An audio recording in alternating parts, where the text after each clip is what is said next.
3, 2, 1.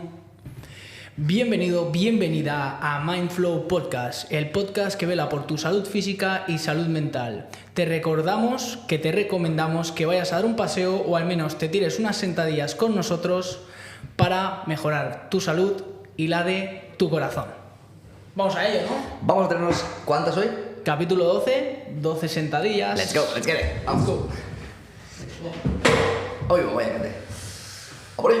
1, 2, 3. Hay que ir más rápido así, que no se escuche y ya está como, venga, va, que termine ya. 8, 9, 10, 11 y 12. Venga. Ahora sí. Bueno. Esto es empezar con energía, ¿eh? Esto nos da energía para arrancar bien, oxigenando bien nuestro cuerpo y así la mente funciona mejor. Así que, bueno, vamos a ello. Voy a hablar yo, si te parece, ahora, ¿vale?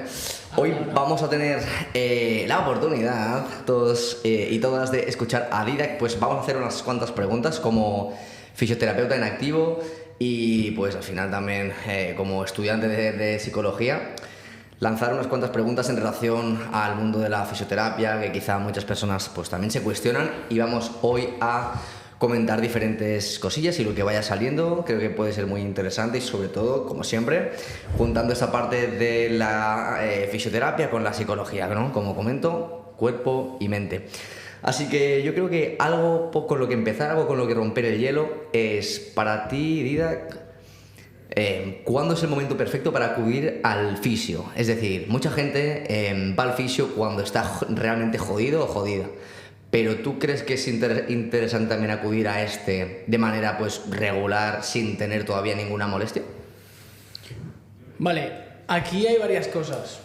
O sea, yo pienso que la fisioterapia como tal no es un sitio al que tú vas, sino que es una manera de pensar. Entonces, creo que la fisioterapia, o sea, el ir a un fisio debería ser algo básico en nuestro día a día, pero no porque vaya a ser un sitio en el que tengas que pagar, sino yo siempre he dicho la frase de pon un fisioterapeuta en tu vida, ¿no?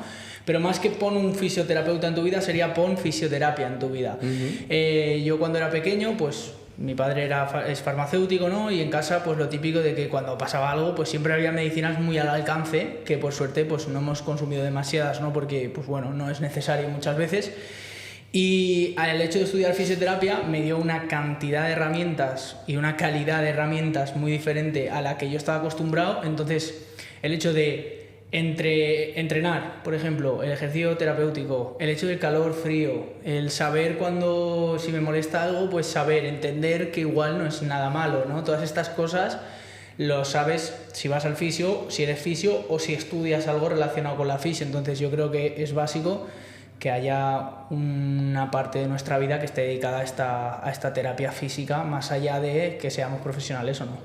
Ok, genial. Esa parte has comentado pues que eso, ¿no? Que en tu familia también pues has tenido esa parte de cercana a la salud y que quizás eso pues te despertó también la curiosidad, puedo entender. Sí, 100%. Te quería preguntar también a nivel de diferencias, porque a veces como que quizá lo empaquetamos todo en un mismo sitio.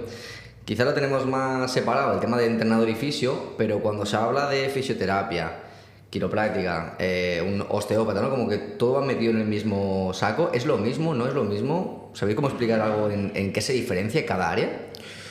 A ver, yo aquí siempre diré lo mismo, que es que un profesional no se define solo por la carrera que tiene o por los estudios que ha cursado, sino que se define por la persona que es. Entonces, cuando nosotros vemos un osteópata, seguramente sea fisioterapeuta también. Cuando nosotros vemos un entrenador, puede que sea fisioterapeuta o puede que no, pero puede que tenga amplios conocimientos y que pueda darnos un servicio de calidad. Entonces, creo que podríamos hacer diferencias, pero como siempre digo, creo que las diferencias no nos unen como comunidad. Entonces, yo siempre he escuchado la frase de ¿hasta cuándo una sentadilla es terapéutica o no? ¿Sabes? En plan, ¿cómo yo sé que una sentadilla está curando a alguien o no? Pues muchas veces el hecho de ir al entrenador, esa sentadilla es terapéutica, ¿sabes? Pero está haciendo un entrenador. Y no por eso tenemos que poner una línea de hasta aquí entrenadores, hasta aquí fisios.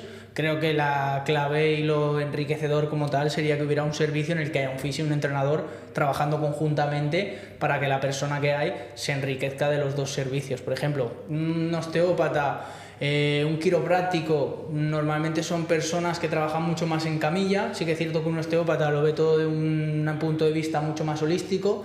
Yo sí estoy a favor de la osteopatía, pero no estoy a favor de que el terapeuta sea el sanador, en el sentido de que yo creo que la persona es responsable de sanarse ella misma y el osteópata, el entrenador o quien sea, tiene que dar las herramientas, pero el trabajo es el de la persona. Entonces, claro, osteópatas y quiroprácticos, por mi experiencia de lo que yo he visto, que hay muchos muy buenos y que ayudan un montón a las personas, tienden a tener esta tendencia de te trato en la camilla, te curo aquí y vuelve cuando lo necesites o en 2 semanas o lo que sea.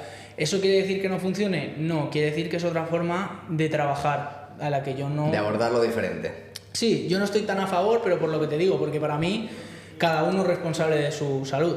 Ahora bien, si tú no te quieres responsabilizar de tu salud y necesitas que alguien te alivie, te haga una serie de terapias que son pues completamente válidas, para mí son válidas porque pues mi experiencia, yo he visto gente muy buena y que de verdad saben hacer bien su trabajo y que saben muy bien lo que toca, pues ahí sí alivian el dolor. Pues si tú es lo que necesitas, como siempre hay personas para todo, ¿no?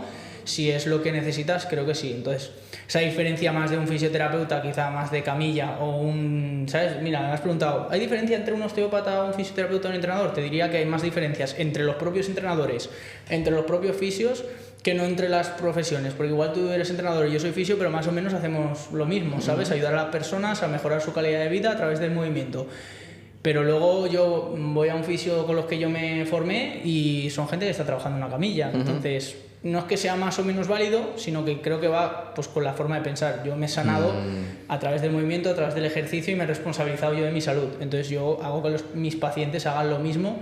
Y si no quieren responsabilizarse de su salud, yo los derivo a personas que sé que tratan eso, ¿sabes? O sea que un fisio no directamente tenemos que tener en mente como persona que trata pacientes en camilla, sino que también tiene esta parte en terapia con ejercicios, ¿no? Sí, o sea, ni de coña. O sea, el concepto de tener un profesional de la salud, un fisio, que trabaje en camilla, cada día lo vemos menos. De hecho, si tú a un paciente solamente lo tratas en la camilla, estás dejándola, o sea, no puedes acabar una rehabilitación en una camilla.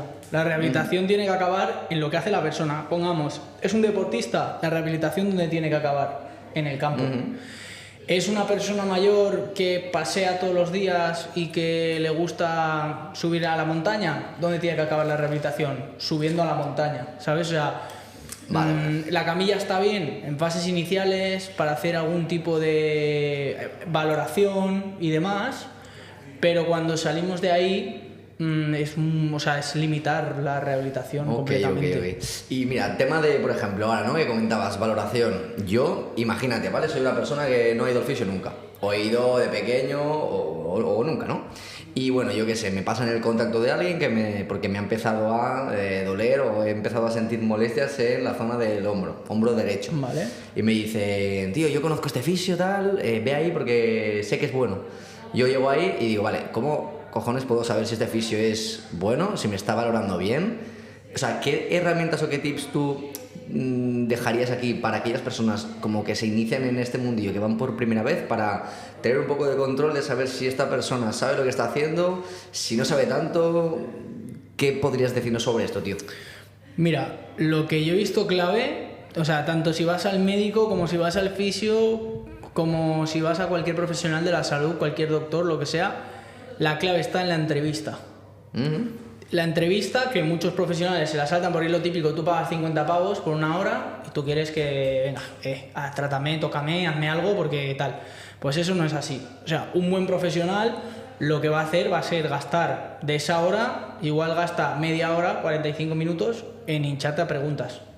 Preguntas sobre cuál es tu estilo de vida, cuáles son tus hábitos a nivel de movimiento, cuáles tus hábitos a nivel de salud, ¿no? Todo esto de alimentación, de sueño, de cómo viene tu dolor, te preguntará cosas acerca de tu lesión, si te has dado algún golpe, si no, si más holístico, ha empezado, ¿no? Exacto, todo, o sea, un buen profesional, es lo que digo yo, o sea, tú no puedes ir al médico, que el otro día me pasó con mi pareja, tú no puedes ir al médico, que el médico diga, vale, te duele aquí, vale, perfecto, ¿te has dado un golpe? No, vale, déjame ver. ¿Sabes? Palpa, que la palpación está demostrado que no sirve prácticamente para nada a nivel de valoración. En plan, tienes que ser muy bueno para determinar si hay algún movimiento o algún desplazamiento de algo en el cuerpo, a no ser que haya una fractura muy heavy, que entonces no te hace falta palpar, ya lo ves, pero ¿no? exacto. Entonces, claro, tienes que ser muy bueno y sobre todo tienes que contrastar, que esto es algo que no se ve en ningún hospital. Las radiografías valen dinero, las ecografías valen dinero, entonces tú no sabes la cantidad de tendinitis ostras, es que me dolía el codo, fui al médico y me dijo que tenía tendinitis. Vale, ¿qué te hizo? Una ecografía. Ah, muy bien. ¿Y el otro lado te lo miró? Se queda así y dice, ¿para qué? Y eso se ve porque si tú comparas, igual el otro lado también tiene el tendón inflamado porque no está dentro de las medidas estándar, ¿sabes? Entonces el doctor es como que, bueno, lo ve fuera de las medidas estándar y duele, tendinitis. En cambio, en el otro lado está fuera de las medidas estándar, pero no duele. Entonces, claro, ahí yo lo digo, entrevista y luego a la hora de valorar, que te valore los dos lados. Porque muchas veces te duele un costado y no te mira al otro lado para ver si te pasa lo mismo. Sobre todo a nivel más musculoesquelético, ¿no? Que somos más similares. Y aquí quiero contar una historia de una profesora que la tuve en fisio y ella tenía muchos problemas en la muñeca, ¿vale? En concreto en la articulación del dedo gordo y bueno, tenía una artrosis, una artrosis que se llama, ¿no? Y espera, di que es artrosis por si alguien todavía no... La artrosis básicamente es la degeneración del cartílago y esta persona pues en concreto tenía una degeneración del cartílago y una degeneración ósea de que tenían que operarla porque si no perdía el dedo, la funcionalidad completa. O sea, un caso muy particular, pues fue a varios médicos y los médicos le dijeron que la única solución para su mano era amputar. No. O sea, ¿Sí? estaba tan grave. Hostia, ¿verdad? Que la única opción que le daban era amputar. Pues esta chica, esta mujer, esta señora, ¿no? Consiguió mirarse con un médico que además de médico era fisioterapeuta y le hizo una radiografía de esta mano, pero también se lo hizo de la mano que no le dolía. Y se dio cuenta de que en su estructura ósea de sus dedos había una particularidad que era que tenía uno de los huesos un poco como desplazado y eso le permitía en la otra mano cortar el hueso y hacer un anclaje con los tendones. Entonces ese fisio se dio cuenta, ¿por qué? Porque le valoró los dos pulgares y se dio cuenta de que era posible en el lado afecto recuperarlo gracias a lo que vio en el lado sano. ¿Qué pasó? No perdió el dedo y la persona pues tenía mucha funcionalidad, o sea, era profesora y estaba escribiendo en la pizarra con la mano que le iban a amputar. Que te quiten un pulgar, ojo, no es pequeña cosa, ¿no? Porque una cosa es el dedo pequeño, bueno, a ver, también te jode, pero el pulgar lo haces todo.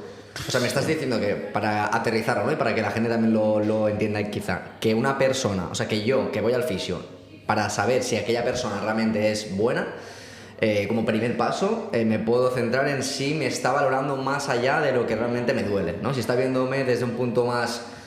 desde un plano, vamos a llamar como aéreo, ¿no? Y me está valorando tanto un lado del cuerpo como otro, como lo del sueño, como lo de cómo. O sea, esto ya es un indicador de que esa persona posiblemente controle más. Sí, sobre todo que puede valorarte más a nivel de tu dolor, de preguntarte más cosas, pero sobre todo lo que yo le digo, que haya preguntas. O sea, tú con 3 preguntas no sabes lo que le pasa a la persona. Es muy difícil, tienes que tener mucha experiencia y tienes que haber visto muchos casos igual que ese. Entonces, vale, si yo lo puedo ver claro, pero tengo que hacer muchas preguntas. Muchas veces, con la experiencia, como digo, no hace falta hacer tantas preguntas, pero sí que es cierto que si hacen pocas preguntas es un motivo para sospechar. Red flag. Claro, y sobre todo que te digan un diagnóstico rápido.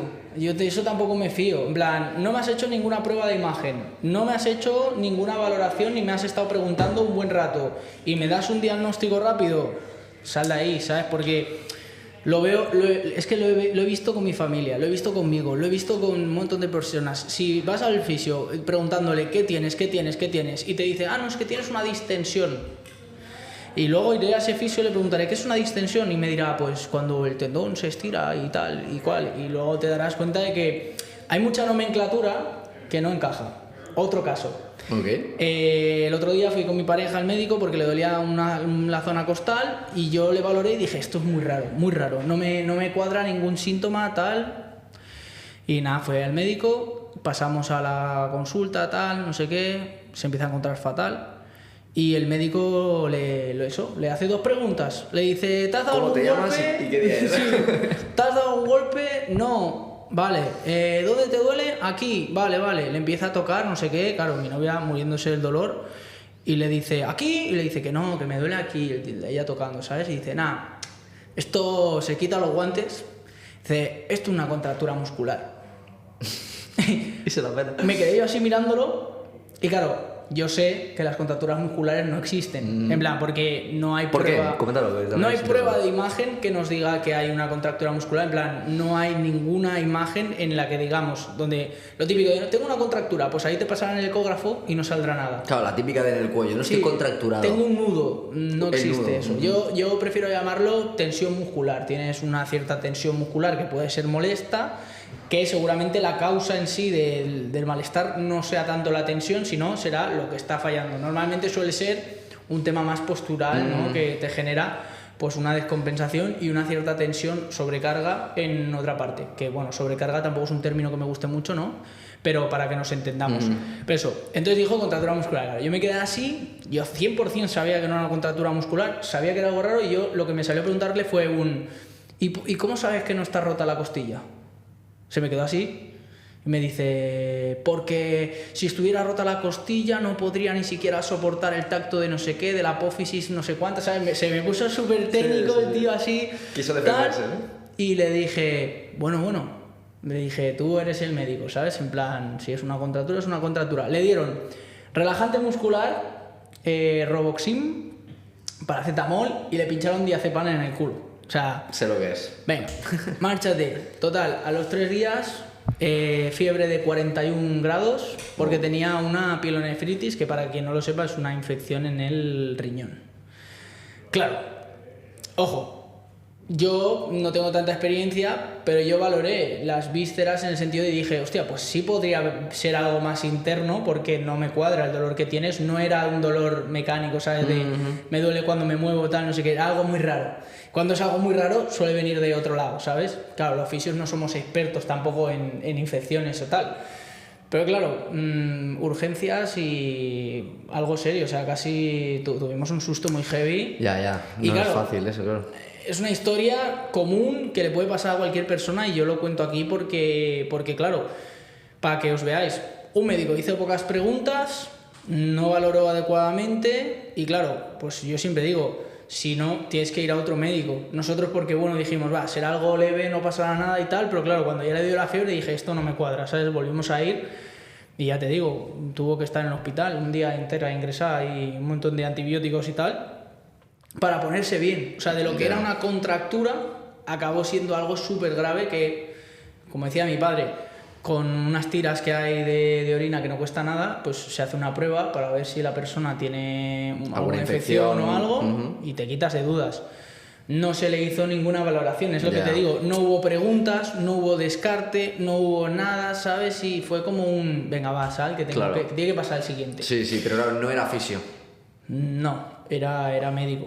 Bueno, al final es lo que ya hemos comentado también alguna vez, ¿no? Que hay veces que dentro de cada área, pues a veces no se sabe diagnosticar bien, quizás se dice alguna cosa, negligencia se podría llamar incluso, porque a lo que le puede pasar a tu pareja le pasa a una persona mayor y quizás le estás jodiendo literalmente lo que le queda. Mi pareja podría haberla palmado también, o sea... Pueden haber 1000 casuísticas por una pequeña valoración, ¿no? En vez de mirarlo desde un plano, como decíamos, más arriba y mejor. Entonces... Exacto. Interesante esta historia porque estoy convencido de que le ha pasado a muchísima más gente, porque al final no es la primera ni la última con una historia similar de me dijeron esto o no me miraron esto y al cabo de un tiempo apareció esto otro. Sí, exacto. No mola para nada y pues bien saber que también hay fisios que lo valoran, ¿no? Incluso en caso de que no controles mucho una área, al menos te planteas y te cuestionas. Entiendo que cuando más entiendes del cuerpo humano más intentas relacionar también otros campos y empiezas a ver que todo tiene conexión, valores diferentes, ¿no? Y sobre todo saber que cuando te duele a una parte del cuerpo, normalmente el problema no está ahí. Ya, eso es súper potente también. Has dicho diferentes cosillas, pero voy a rescatar una de hace bastante atrás, porque creo que es bastante top y me he enrollado. Sí, no, pero por ejemplo, el tema de las contracturas, ¿vale? Vale. Por ahí lo quiero meter. Hay veces que tenemos a la típica persona que piensa que el fisio me hace masajes. Para quitar las contracturas. Para quitar las contracturas, porque estoy muy tenso. Entonces, yo te quiero preguntar, ¿el fisio, eso de los masajes, uno, ¿por qué narices la peña se piensa que el fisio hace solo masajes? O al menos hay bastante gente. Y dos, ¿realmente esta terapia manual funciona de verdad? ¿O qué es lo que realmente tú consideras que marca la diferencia? Vale, aquí hay varias preguntas. ¿La terapia manual funciona? Sí. Si solo haces terapia manual, ¿funciona? En la mayoría de los casos, no. O sea, tiene que ser complemento de algo más. Por ejemplo, complemento del ejercicio, complemento de una medicación porque digas, oye, pues esta persona está pasando por un proceso X y en este caso aplicar X terapia manual me viene bien. Pero como siempre digo, es un extra. Es un extra porque la terapia manual es analgésica, ¿vale? Porque genera endorfinas en el cuerpo, el contacto físico, la oxitocina y todo esto. O sea, los masajes vienen bien. Ojo de dar masajes a personas que tienen fiebre, porque si tiene una infección la podemos expandir y la podemos liar mucho. Entonces, cuando alguien está enfermo, mejor no. Pero todo lo que es terapia manual normalmente puede venir bien para elastificar tejidos, para ayudar a la fascia, ¿no? A que vaya mejor, a que todo esté como más suelto, ¿no? ¿Qué es la fascia? La fascia es un tejido conjuntivo del tejido que tiene del cuerpo, que es un tejido como muy elástico. Yo siempre le digo a la gente, la fascia es como cuando tú coges el trozo de carne, que lo estiras y sale como una tela transparente. Pues eso es la fascia, y eso lo que hace es conectar los músculos de todo el cuerpo. Entonces, claro, si yo tengo una fascia muy rígida, cuando yo haga un movimiento, pues tal vez no note una tensión porque, pongamos, del glúteo me está tirando para poder estirar el dorsal, entonces o el isquio, y tendré que estirar un poco o movilizar o elastificar, que me gusta mucho más ese término, esa fascia para tener una mejor movilidad y sentir menos tensión muscular en otra parte del cuerpo. Eso respecto a la terapia manual, en esos casos sí la veo producente. Que te crujan las cervicales, crujirte la espalda y tal, es puramente por un tema de metámeras. Las metámeras, ¿vale? Para que nos entendamos, son los complejos nerviosos de nuestro cuerpo. Es decir, por ejemplo, tenemos una vértebra, de cada vértebra salen los nervios espinales, ¿vale? Y esa es la metámera, pongamos, C7, ¿no? Y la metámera C7 tiene el nervio, ahora mismo, pues me lo invento, ¿no? Los braquiales, ¿no? Que son los de las cervicales, el plexo braquial y todo esto. Entonces, claro, si yo tengo un problema en el brazo, si tú me crujes C7, C6, C5, porque además nunca crujen una única vértebra, o sea, tú cuando pegas una leche, ahí es lo que sea, ¿no? Entonces tú lo que haces es resetear la metámera. Entonces tú le das una hostia a la metámera, ¡pum! Y entonces el sistema nervioso entiende relajación, ¿no? Entonces es un placebo, entre comillas, o sea, funciona, no es un placebo, porque funciona más que el placebo, pero permite esa relajación para que luego igual a la hora de hacer la terapia duela menos y entonces puedas entrar más, te puedas luego haciendo el ejercicio pues hacerlo mejor, todo esto. Entonces, por ahí bien, ¿vale? Por ahí bien. Ahora bien, ¿por qué la fisio se piensan que eso da masajes? Yo creo que es porque tú cuando vas al fisio, el 95% de los fisios, 90%, cada vez menos, gracias a Dios, trabajan en una camilla. Yo no digo que esté mal trabajar en una camilla, pero claro, si tú vas a un centro de fisio y ni que sea tiene una zona para hacer ejercicio, tú ahí ya relacionas, hostia, este tío hace algo más. En cambio, claro, si yo voy al fisio, me pone unas corrientes, me pone un ultrasonido y me hace un masaje, yo voy al fisio a que me chequeen, me hagan tal y me manden para mi casa, ¿no? Entonces yo creo que también está muy prostituido todo este tema. Por eso, luego, las casas de los masajes. Yo he sido masajista profesional y venden masajes descontracturantes. Oh, sí, tienes muchas contracturas, porque ellos se creen realmente que tienen contracturas porque es lo que les han enseñado. Ahora bien, claro, si yo voy a un masajista, me dice que las contracturas existen, voy a un fisio, me dice que las contracturas tal, claro, es muy difícil yo ahora ponerme a explicar una sesión de 1 hora a una persona. Romper el patrón mental lo primero. Claro, entonces yo muchas veces me dice, es que tengo una contractura, y le digo, sí, a ver, bueno, pues sí, parece que hay algo de tensión, ¿no? Siéntate, que te voy a contar, ¿no? Claro, pero no le voy a tener ahí 2 horas explicando lo que es una contractura, sino que iré por otro lado, que es mucho más importante, pues ayudar a resolver el problema. Entonces, claro, el tema de las contracturas es un debate muy intenso. De hecho, yo una vez que trabajando en un centro de masajes, subí un reel que decía, las contracturas no existen, ¿no? Y la jefa del centro me dijo, oye, ¿qué estás diciendo, no? Que nos sustentamos de esto, o sea, vale, no... pues cuando yo le pasé artículos y tal, ella entró en razón y dijo, ostras, pues no sabía todo esto, qué interesante, tal, no sé qué, Wow. ¿sabes? Pero...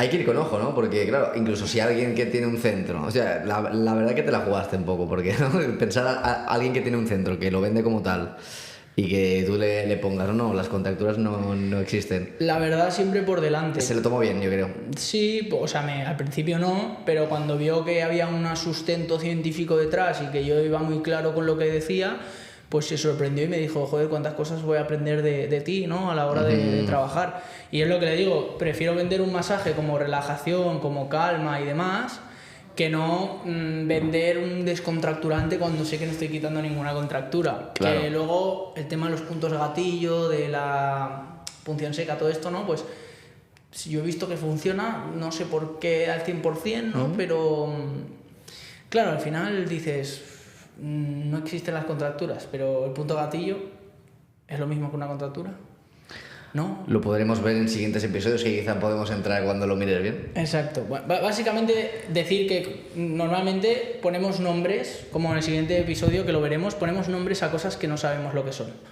Cuando hablamos de contractura muchas veces estamos hablando de una molestia en una zona muscular que no sabemos lo que es y le hemos llamado contractura porque mira, porque así nos entendemos, ¿sabes? Es fácil de comprender, sí. Exacto, entonces yo no sería tanto de, pues eso, de decir, no digas contractura ni tal, en plan, tienes una contractura, vamos a verlo, vamos a entender qué pasa y ya está. Entonces, sobre todo entender que la contractura no es el punto primario, ¿sí? O sea, todo el mundo sabe lo que es una contractura, al mismo tiempo nadie sabe lo que es. Pero es entender que si tú tienes una contractura seguramente sea porque te pasas el día en esta posición y tienes los trapecios... Lo que decías, ¿no? Más esa higiene postural que hace que ciertos músculos tengan que recibir más tensión de lo que deberían. Y por ende, pues, contractura. Sí, 100%. El otro día tenía un caso de una persona que, para quien no lo sepa, era PAP. Si buscáis la imagen, os saldrá... que básicamente es un tipo de postura en la que tiene muy cerrada la parte posterior, tiene una lordosis, es decir, sacan muchísimo el culo, ¿no? Bloquean mucho las rodillas y van como así despeluchadas, ¿sabes? Entonces, ¿qué les pasa? Que la zona de la tripa tienen como que les sale para adelante, que es la zona del transverso como desactivada, ¿no? En inspiración. Pues con trabajar el transverso y el psoas un poquito, esa persona ahora tiene una cadena postural enorme y me dice, me ha dejado de doler la lumbar, no me duelen los pies, me ha mejorado todo, solo por cambiar la postura. O sea, imagínate, claro. Era una persona que sufría mucho de lumbar y de trapecio. Y claro, lo típico, no, yo es que siempre había ido al fisio y me han masajeado el trapecio. para descargar un poquito, tal, no sé qué, que yo lo entiendo, ¿eh? Si tú vas al fisio, plan, y tú quieres darte un masaje y tal porque te apetece, es bueno, pero ves desde la conciencia de me voy a relajar un rato, que me den un masaje y ya está. O sea, no vayas con el, sí, esto me cura. Bueno, claro. te relaja, te sienta bien y tal, pero el problema, si no arreglas la postura, vas a volver a cargarte de esos trapecios, ¿no? Ahí la has dado. Y wow, eso, mira, vamos ahora a pasar a lo siguiente también.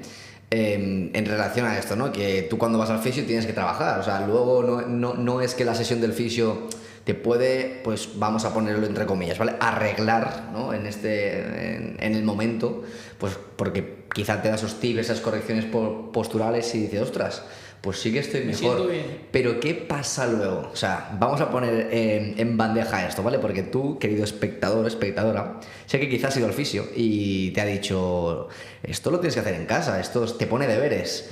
¿Y quién hace los deberes? Peter. A veces los deberes los hace Peter. Entonces, tú como fisio, ¿de qué manera o qué opciones das a tus clientes para que, hostias, de los deberes que les pones, al menos asegurarte un poquito más de que los hagan porque de esa manera tendrán resultados? A ver, hay una cosa principal que yo principalmente atraigo clientes que son como yo. Entonces normalmente son personas disciplinadas que hacen deporte y tal son bestias. y suelen hacer los ejercicios, ¿no? Vale, ahora pongamos, he tenido clientes también que no son este perfil. Pues un truco súper sencillo es poner poco. O sea, hacer poca cosa, en el sentido de, son personas que no entrenan. No les voy a poner una rutina de 6 ejercicios todos los días. Le digo, mira, tú todas las mañanas o todas las tardes o cuando tengas libre, haces este ejercicio y haces, me lo invento, 10 repeticiones y lo intentas repetir 3 veces. Entonces la persona, quieras o no, como solo es un ejercicio y lo tiene que hacer un rato, va haciendo cosas, ¿sabes? Entonces, pues eso, como a la persona no ponerle mucho... Ponerlo fácil. Exacto, ponerlo muy fácil. Luego, sobre todo hacer cosas que a la persona le guste. De una persona no le voy a mandar a salir a correr si sé que le gusta ir en bici, por ejemplo, o sé que prefiere hacer el cardio de otra manera, ¿sabes? Entonces, muchas veces cuando son personas que tienen unos gustos, porque claro, esto entra dentro de la anamnesis, tú también haces unas preguntas para luego a la hora de hacer el tratamiento que se adapte lo mejor a la persona. Si yo no hago esa entrevista, yo no sé que a esa persona le gusta ir en bici o que va en bici, claro. ¿Sabes? Entonces, que la bici, yo no estoy muy a favor de la bici, sí, pero si esa persona pues trabaja el corazón así, para adelante, ya haremos lo demás en otro momento, ¿sabes? Entonces... Pues eso, sobre todo adaptarse mucho a la persona en el sentido de que saber sus gustos, saber qué disciplina tiene, pues que si lo va a cumplir, si no, y sobre todo poner una expectativa que le dices que es muy importante, pero pones a la baja, porque así cuando lo cumpla se va a sentir mejor y va a generar adherencia. Yo siempre digo, principio de la adherencia. Si tú haces algo divertido, la persona va a tener adherencia. Sí, yo claro, hago los tipos de ejercicios de la gomita, así para el hombro, la pelotita, ¿sabes? Y no hago nada más, la persona no se va a divertir, claro. ¿Sabes? Entonces, a mí me gusta poner retos y sobre todo hacer juegos también con las personas. Tengo clientes, lo típico, no, es que yo tengo que cuidar de mi hijo. Perfecto, cuando juegues con tu hijo vas a estar tanto rato de rodillas en el suelo. Me viene genial, y así las rodillas se acostumbran a eso y, hostia, pues mira, desde que juego así con mi hijo y ahora pues tengo mejor relación con él, incluso, ¿sabes? Un abordaje que no solo tampoco contemple la parte física, sino que además ese rato la persona seguramente le va a doler menos la rodilla. Y también mucho, pues por ejemplo, gente joven que he tenido de, hostia, es que me cuesta doblar la rodilla. Le digo, ¿tienes pareja? Sí, perfecto. Haz posiciones en la cama donde tengas que doblar más la rodilla. ¿Por qué? Porque mientras lo haces, no pones el foco ahí. Entra en la página 24 del Kama Sutra ya. Y prueba claro. No, pero entiendo lo que dices, como mirar esa vertiente de no tienes por qué estar sufriendo haciéndolo. Quizás lo puedes encontrar como en un juego o algo más lúdico. Y meterlo en el día a día, ¿sabes? En plan de cuando yo, por ejemplo, la postura... Todo el mundo bloquea las rodillas, ¿no? Para no cansarse los cuádriceps. Yo a las señoras mayores, por ejemplo, le digo, ¿verdad que tú cocinas todos los días? Sí, le digo, pues cuando tú cocines, desbloquea las rodillas. Todas las señoras me vienen y dicen, ahora cocino y se me cansan un poquito las piernas, ¿eh? ¿Sabes? Pero están ganando fuerza, ¿sabes? Les duele menos la espalda. Y es algo simple, básico, ¿sabes? Entonces... Hacerlo fácil para la persona, para el cliente, paciente, como quieras llamarlo. Y sobre todo, hacer a las personas ejercicios sin que ellos sepan que son ejercicios. Pues si yo le engaño a la mente y le digo que está haciendo algo normal, pero está haciendo un ejercicio, chill. Pero claro, en el momento que yo le digo, haz una sentadilla... Dice, asóciase... No, lo que hablamos en el episodio de creencias limitantes, ¿no? Asocia la sentadilla, me va a doler, ejercicio complicado, voy a sudar, hace calor, es verano, Dides, por favor, para. O que palo ponerme a hacer sentadillas, claro, ¿sabes? O cuando las hice, me caí. No quiero hacer sentadillas. Pero sí, creo que ha quedado muy claro, tío, de ponerlo fácil, lúdico y intentar metérselo en el día a día para que no lo tenga como deberes obligatorios, trabajo extra, ¿no? Que no le suponga un esfuerzo que digas, madre mía. 100%. Y yo creo que para terminar, una pregunta que también ahora se me viene, que puede que se lo pregunte también el espectador o espectadora, que aún así, como siempre decimos, si veis que nos dejamos cualquier preguntita, oye, ponedlo, que para eso están los comentarios, para eso estamos aquí, para interactuar. Recordad que es una red social. Lo último. ¿Esto qué? ¿Qué pasa con esto? Me acabo de crujir los dedos por si alguien no lo ha visto en el vídeo. Crujirse dedos de la mano, de pie, el cuello, espalda, todo esto es bueno, es malo. Yo de pequeño sí que había escuchado muchas veces, quizás en el colegio, de alguien que lo hacía y alguien diciéndole, te va a pillar artrosis, lo que decíamos antes. Entonces, ¿qué es esto de crujirse los dedos? ¿Cómo influye? Vale, varios puntos. Crujirse los dedos no es malo, o bueno, crujir algo no es malo siempre y cuando no venga asociado de un dolor. Si yo me crujo algo y me empieza a doler, eso significa que has crujido algo que, no era. que se ha roto, básicamente, ¿no? Vale, eso por un lado. Luego, el tema de crujirse los dedos simplemente es que cuando nosotros tenemos en la articulación, ¿vale? Nosotros tenemos una bolsa y esa bolsa está llena de líquido y de aire, y hay presión dentro, ¿no? Entonces, cuando nosotros movemos el dedo y lo forzamos un poco, lo que se produce es un cambio de presiones. Entonces, ese cambio de presiones, pues que hace como un efecto de presión más intensa, pues lo que permite es como un bombeo de esa bolsa y eso es lo que produce el típico crujido que tenemos normalmente. O sea, simplemente es un cambio de presiones dentro de la bolsa articular, ¿vale?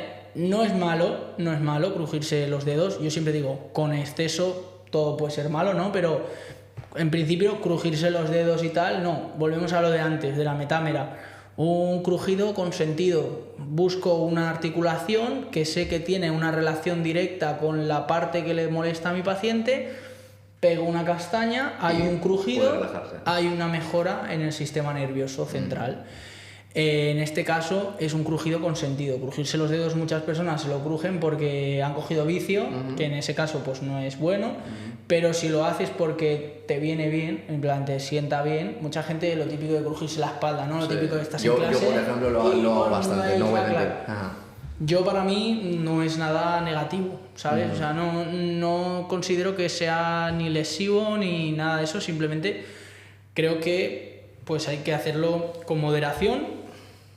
Y sobre todo, pues sabiendo que hay diferentes crujidos, ¿no? Está el crujido y como explicamos en el capítulo del dolor, también el crujido de la artrosis, que más que un crujido es un rugido, ¿no? Es el choque de los minerales, que suena más como un rrr que no como un clac, ¿sabes? Entonces, cuando suena el rrr, eso no es un crujido por cambio de presiones, eso es un crujido por desgaste articular. Es malo, volvemos a lo mismo. Si no hay dolor asociado a ese crujido, no es malo. Si hay mucho dolor, normalmente es que hemos utilizado mucho una parte de la articulación y cuando pasamos el rango de movimiento que estamos acostumbrados a usar, hay un crujido. Si duele, habría que mirar de ver, porque igual hay que operar esa articulación, pero si no hay dolor, vida normal. Yo le digo a las personas, si te cruje y no te duele, eres un afortunado. Continúa tu camino. Pues creo que he resuelto el paradigma de crujirse los dedos. Y yo diría de ya ir cerrando el podcast. Creo que hemos sacado temas chulos, interesantes. Ya hemos dicho que también si alguien cree que quiere escuchar algo más que no hayamos comentado, que nos lo ponga. Aún así creo que Didac ha dado pues piezas muy chulas que sin duda van a servir. Sí. Tanto de la valoración del fisioterapeuta, cómo aborda de qué manera puede abordar. Y mil y una cosa es que ahora si me pongo una por una no me voy a acordar de todas, pero esperamos que os haya encantado, la verdad. Sobre todo el tema de si os molan los casos prácticos en el sentido de personas que hayamos trabajado con ellas y hayamos visto cambios o tal. Si queréis que traigamos más casos y nos los preparemos y demás de personas que nosotros hemos tratado y hemos visto estas cosas, lo podemos contar porque nuestro sistema de salud es alucinante en todos los sentidos. Y podemos traer casos muy chulos para que veáis la realidad de lo que nosotros vemos en nuestro día a día. Estaría muy chulo, quizá ahora voy a meter la pata, no sé, traer a algún cliente, tío, algún día. Aquí en Barcelona yo tengo, por ejemplo, algunos, tú también, así que algún día, bueno, ya veremos. Juntamos a 3 o 4, ¿no? Mataros entre vosotros. Bueno, pues hasta aquí. Capítulo 12. Capítulo 12. Seguimos sumando. Eso es. Ya por el siguiente. Nos vemos pronto. Let's go.